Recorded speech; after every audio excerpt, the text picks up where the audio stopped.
Acabou a moleza, amigo. Olha quem tá de volta ao Rio de Janeiro, o Mister. Chegou das férias.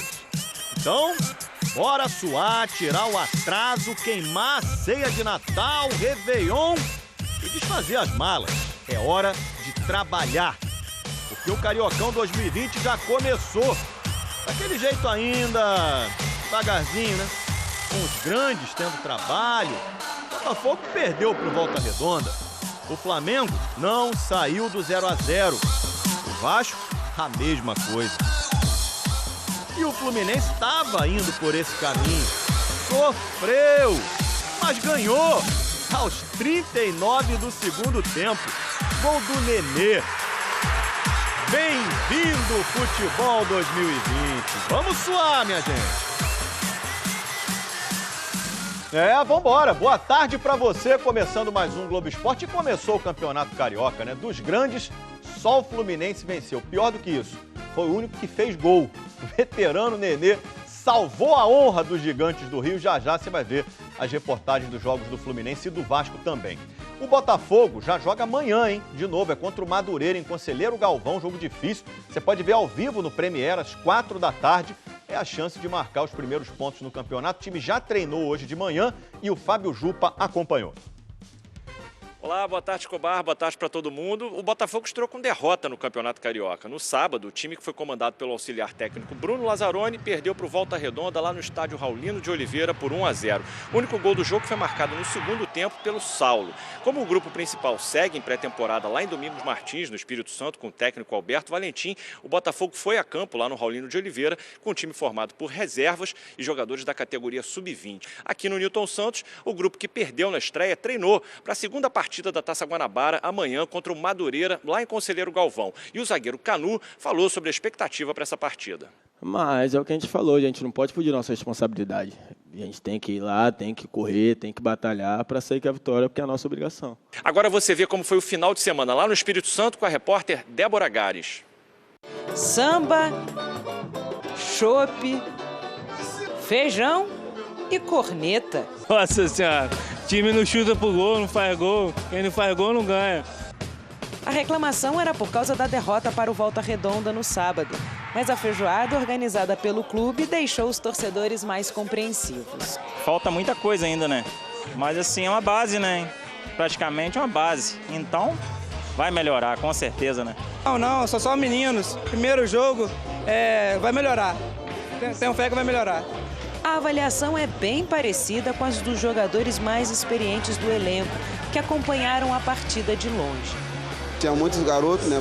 Muitos ali não se conhecem, não jogavam junto, mas no meu ver na partida até que foram bem. Um time que se fez para esse jogo contra a Volta Redonda, então acho que é bastante difícil, vamos dizer assim, falar sobre o jogo assim, do time. O Botafogo volta a campo hoje à noite. Vai enfrentar o Vitória em um amistoso aqui mesmo no Espírito Santo. O técnico Alberto Valentim vai utilizar os jogadores mais cotados para serem titulares ao longo do ano. Mas o grupo terá um desfalque importante. É que o meia João Paulo recebeu proposta do Seattle Sounders, time americano, e foi liberado para voltar ao Rio e negociar. Um dos reforços para a temporada, Thiaguinho, foi testado na vaga. Só a partir da terceira rodada do Carioca é que todo o grupo vai estar junto. E é aí que a marcação do torcedor deve ficar mais forte. A cobrança tem, né? Mas tem um pouquinho de calma que o Botafogo vai mostrar qualidade nos jogos. Nós vamos, assim, dar todo o apoio e pedir que se empenhe ao máximo para que a gente, como torcedor, possa ver aí grandes clássicos, bons resultados do Botafogo. É isso aí. Próximo adversário do Botafogo, Madureira, né? Venceu no sábado, hein? Vamos ver o gol? Gol de pênalti chorado. Igor Catatal bateu, Jefferson defendeu, voltou para ele. Madureira 1 a 0 na Portuguesa. O jogo foi em Conselheiro Galvão, a casa do Madureira. Depois do intervalo, domingo dos grandes no Cariocão. Galera vascaína compareceu em São Januário, mas saiu com um grito de gol entalado na garganta, 0 a 0 com o Bangu. Quem salvou os grandes nessa rodada foi o Nenê do Fluminense, gol bem comemorado e colocado no placar. Aí, a moda antiga lá.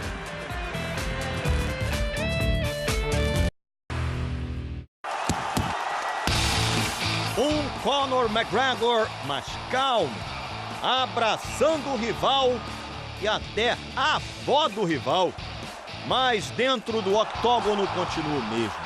Depois de 15 meses sem lutar, o irlandês precisou de apenas 40 segundos para derrotar o americano Donald Cerrone em Las Vegas. Virou o primeiro lutador do UFC a nocautear em 3 categorias diferentes: peso pena, peso leve e agora peso meio médio. Impressionante.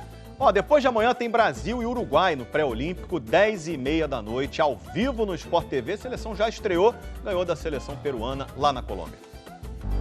Brasil e Peru entraram em campo com estratégias bem definidas. É um jogo de ataque contra defesa, uma posse de bola avassaladora da seleção brasileira. A seleção dominou completamente, mas faltava o gol. O artilheiro da seleção pré-olímpica não jogou. Matheus Cunha passou mal na noite anterior à partida. E a experiência é uma experiência de louco. Nunca mais o cara tá passando por isso. Ficar lá em cima na arquibancada é uma coisa que, pô, a gente quer ajudar de qualquer forma e lá você não consegue. Sem o homem-gol, o protagonista da seleção foi o volante Bruno Guimarães. A gente poderia ter jogado sim melhor, todo mundo sabe. Né? Mas como falou, é melhor sair com essa sensação com a vitória do que com o empate. O capitão se multiplicou em campo, parecia estar em todos os lugares. E esse passe foi tipo um presente para o Paulinho abrir o placar.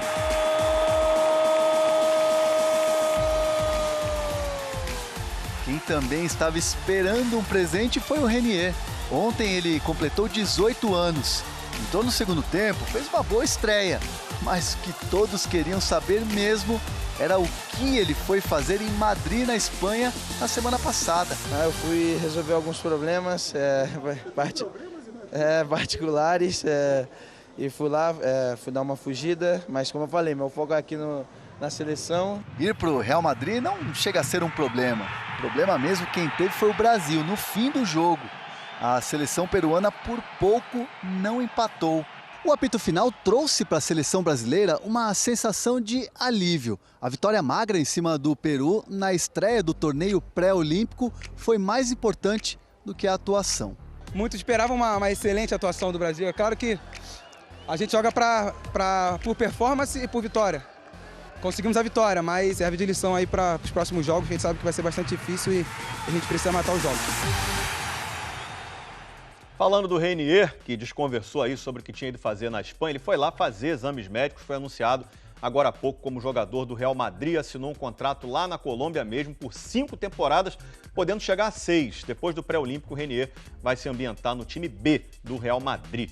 E a maioria dos campeonatos estaduais começa nesse meio de semana, a bola já rolou em alguns estados, é verdade, como por exemplo no Campeonato Pernambucano, com um clássico logo na primeira rodada e 2 gols contra. Primeiro o Salatiel do Náutico, Sport 1-0, o jogo foi no campo do Náutico. E depois o Chico fez gol contra também a favor do Náutico, terminou 1-1. Pelo Paranaense teve Coritiba e FC Cascavel no Couto Pereira, Paulo Baia, que belo gol do Paulo Baia, hein? 1-0 Cascavel, aí o Coxa empatou, Guilherme Parede, aquele que jogou no Internacional no passado, e depois o Robson fez Coritiba 2, FC Cascavel 1. Jorge Jesus voltou das férias em Portugal. Curtiu os amigos e a família, mas não se desligou totalmente do futebol. Eu, Marcos Braz e o Bruno Spengel, todos os dias nos comunicávamos, portanto, era como se estivesse presente. A conversa era sobre os reforços. Um que deve reforçar o time é o volante Thiago Maia, que pertence ao Lille da França. Eu joguei com muito português lá no Lille, então eles falavam que eu vindo pra cá jogando com ele eu ia se tornar um dos melhores jogadores do Brasil e do mundo. Uns chegando, outros ainda na expectativa.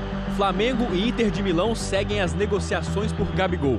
Vou ter a possibilidade de conversar com ele, tenho uma confiança muito grande nele e de certeza que eu vou conversar com ele. Outra conversa pendente é sobre renovação. Jorge Jesus tem contrato até maio. Seguramente nós estamos em sintonia e vamos conversar, não vai haver problema.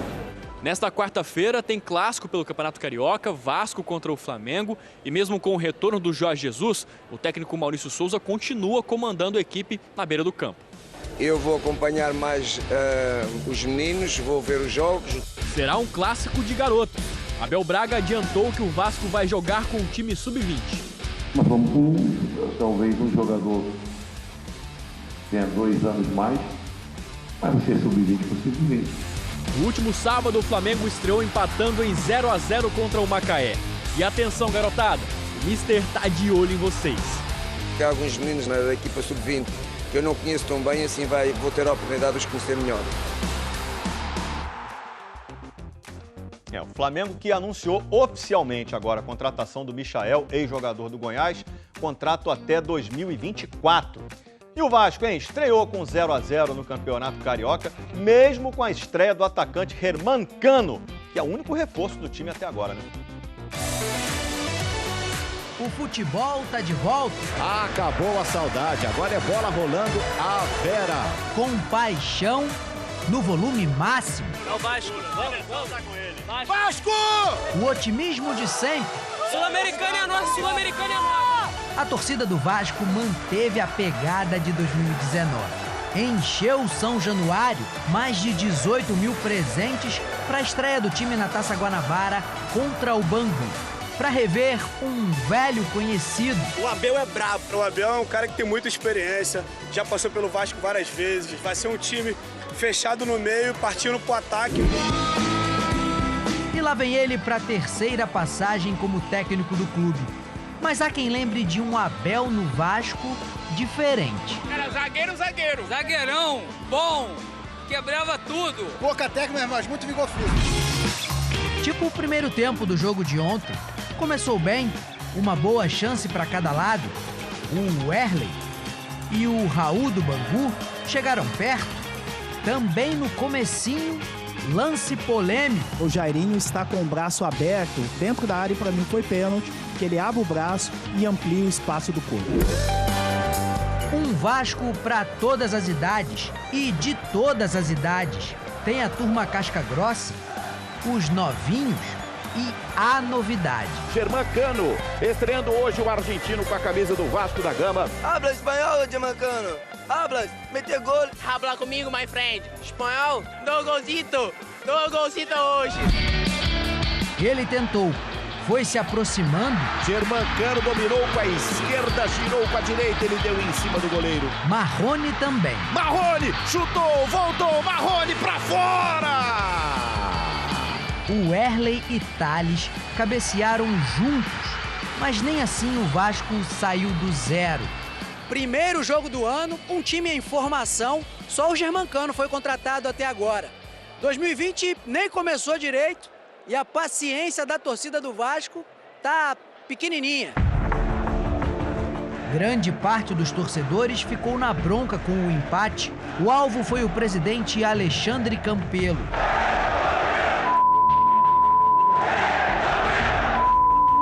Torcedor, a gente não tem nada que falar, sempre tem lotado o estádio, a gente viu o que aconteceu ano passado com o sócio torcedor, então o torcedor tem que cobrar, é isso mesmo.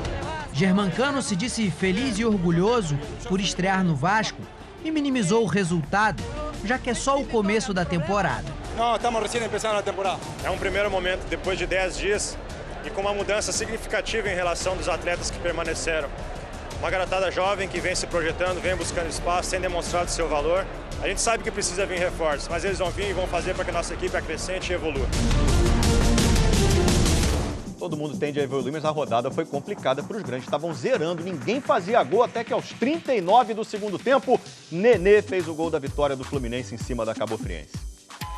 Foi preciso esperar o sol se pôr e ter muita paciência para ver a vitória do Fluminense na estreia do Carioca. Antes da história do jogo, um pouco da história do palco.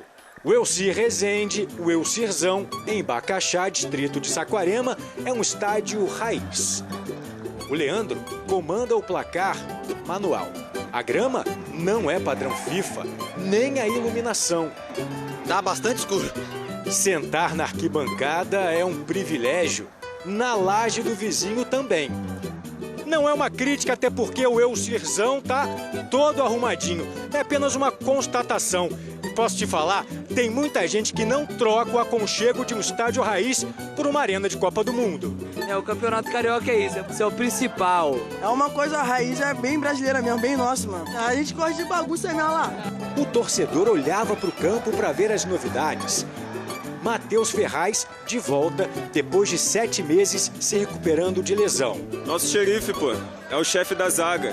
Não vai deixar passar nada hoje. Hudson no meio-campo. Bom reforço, né, para organizar o meio de campo, né? E no ataque, Felipe Cardoso. Bem, Felipe Cardoso vai ser sucesso, porque é a rua da onde eu trabalho. Rua Felipe Cardoso 540. Ele vai meter 2 gols só por causa que eu trabalho lá. Valeu? A rua você conhece, jogador? Não, o jogador não conheço não. Vamos pro jogo? Só rezando mesmo. Lucas Barcelos caiu, Nenê errou o passe, Marcos Felipe teve que voar para defender o chute de Marcos Vinícius. Recebe Marcos Vinícius, ele cortou, bateu de canhota por cima! O Fluminense respondeu nessa cabeçada de Yuri. Agora a chance clara, perdeu o Max. Mérito do Lucas Claro. São lances raros, né? E é claro que a gente tem que comemorar assim como gol, porque foi importante. E mais importante ainda, depois o Nenê fez o nosso gol e saímos com a vitória. Calma, Lucas. Antes do gol do Nenê, teve essa voadora do Igor no Lucas Barcelos. O árbitro não percebeu esse lance, mas isso é pênalti claro e lance para cartão vermelho. Como não há o árbitro de vídeo, né, no campeonato estadual, o pênalti passa batido. Aí o Lucas Claro chegou perto de marcar. O cruzamento, veio o toque de cabeça! E o Leandro, o garoto do placar, estava achando que não ia trabalhar. Até que o Matheus Alessandro tocou pro Hudson, que passou na medida pro Nenê. Cara do gol!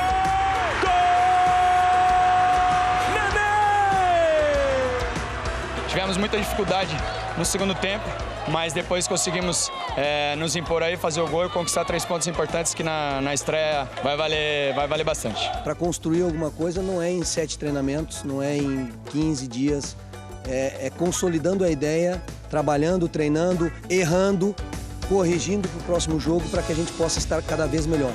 O Leandro trabalhou, o Fluminense venceu e a Aimee ganhou a camisa do Nenê. Eu vou guardar ela para sempre. Por hora, o Elchirzão sai de cena com a doçura da Aimee, mas volta para lembrar que o futebol raiz também é parte de nós. Eu me amarro. A temporada tá só começando, a gente sabe, beleza, mas parabéns ao Fluminense, único time grande do Rio que venceu nesta primeira rodada. Subindo as letrinhas. Até amanhã, gente. Tchau.